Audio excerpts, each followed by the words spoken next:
There are people who walk through the world quietly, unnoticed, almost invisible.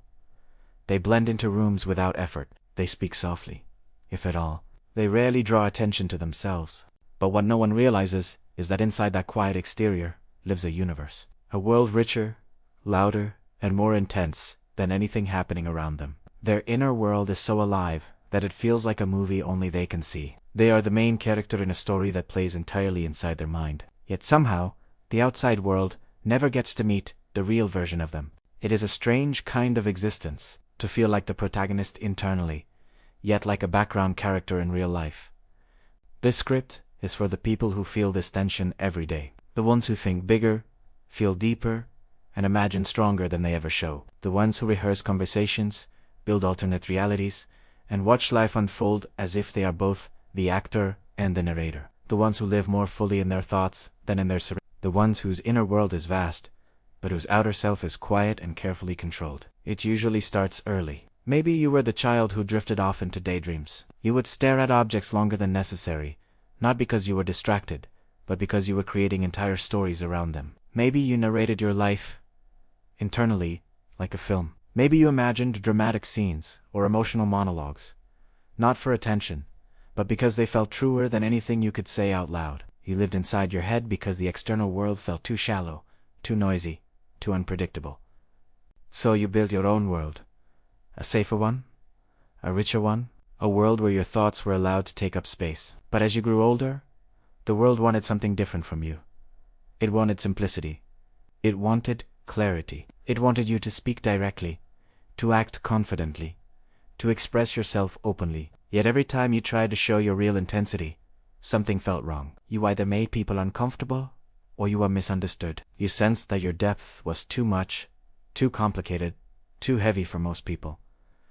So you began to hide it. You learned to play a quieter version of yourself, a more digestible one, a version that caused fewer reactions, fewer questions, fewer risks. You became someone who listens more than they speak, someone who feels everything intensely but shows almost none of it, someone who can sit in silence for hours because their inner monologue is loud enough, someone who often feels lonely even when surrounded by people, because no one actually knows the real you. Here is the darkest part. People often mistake quietness for emptiness, but your silence is overflowing. You are not quiet because you have nothing to say. You are quiet because you have too much to say. You are not reserved because you lack personality. You are reserved because your personality feels like a tidal wave you have spent years learning to contain. There is a psychological term for people who live more internally than externally. It is called high internal self-referencing. Your brain processes the world inward first. You feel everything inside before you decide whether to express any of it. This creates a life where your thoughts are more familiar than the people around you, where your imagination feels more real than your environment, where your internal reactions matter more than your external ones. Over time, this creates a unique problem. You become emotionally full on the inside, but socially empty on the outside.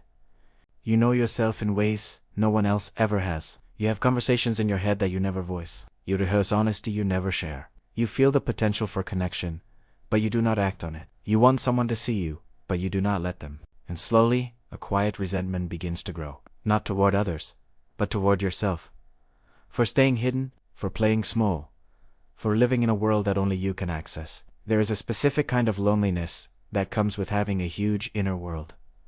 It is not the loneliness of lacking people. It is the loneliness of lacking witnesses. You long for someone to understand the depth of your thoughts, the intensity of your emotions, the storms that move inside your chest. You want someone to ask the right questions, to stay long enough for you to open up, to see the part of you that is always kept behind glass. But because you have lived so long behind that glass, the idea of breaking it feels terrifying. Masking depth is one of the most draining psychological patterns a person can develop. You become an actor, playing a simplified version of yourself in public. You choose words carefully.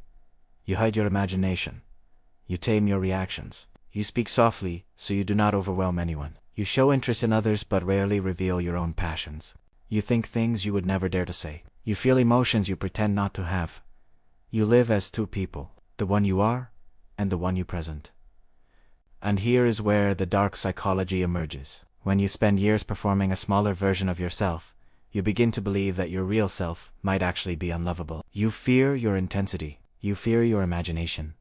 You fear your emotional depth. You fear that if you finally opened your mouth and spoke without filtering, people would leave. You fear being seen as strange or dramatic or overwhelming, so you sacrifice authenticity for safety. The danger is that the more you hide, the harder it becomes to reveal. Your inner world grows stronger while your external behaviors grow weaker. You become bolder in your fantasies, but quieter in your life. You build entire relationships in your mind, conversations that feel real, even though they never happen. You create a version of yourself that is confident and expressive, but you only live as that person internally. Eventually, the two versions of you start to clash.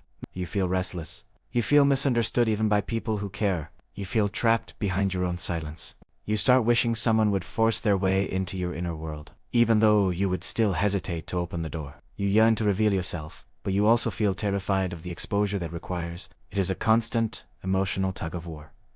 You crave connection, yet fear vulnerability. You want to be known, yet cannot bring yourself to speak. Then one day something shifts.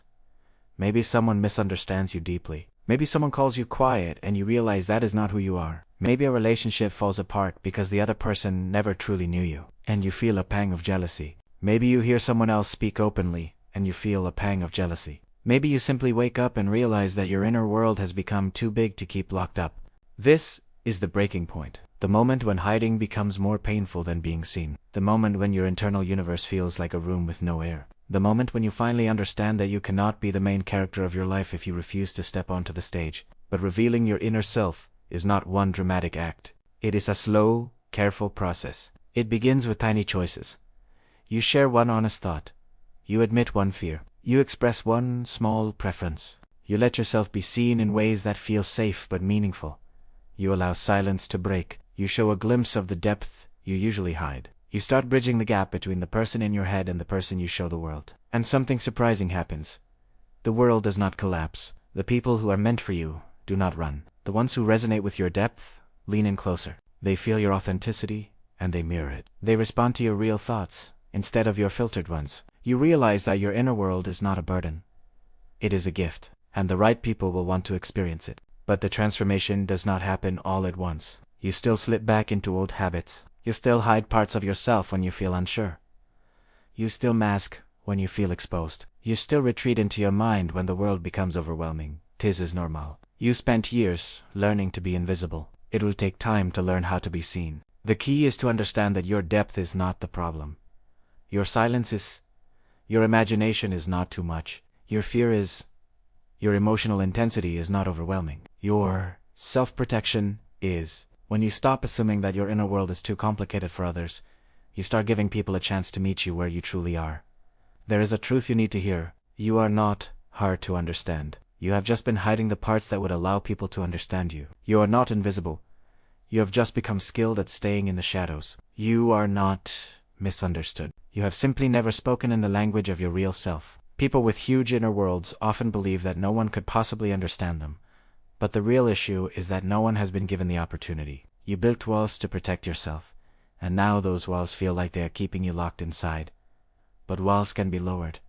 Doors can be opened. Inner worlds can be shared. Someone out there is capable of seeing you. Someone out there will listen long enough to understand the shape of your thoughts. Someone out there is built for emotional depth, for intensity, for honesty, for imagination, but they cannot find you if you never let your light reach them. This journey is not about becoming loud or becoming extroverted or forcing yourself into roles that do not feel natural. It is about allowing your internal world to have a voice, even a soft one, even a small one. It is about living in alignment with who you truly are, instead of hiding behind a simplified version of yourself. Your inner world is a universe. It is complex and beautiful and chaotic and emotional and profound. You are the main character in a story that deserves to exist outside your thoughts.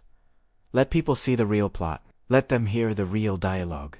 Let them experience the depth you have been guarding your entire life. You are not meant to be a secret. You are meant to be known.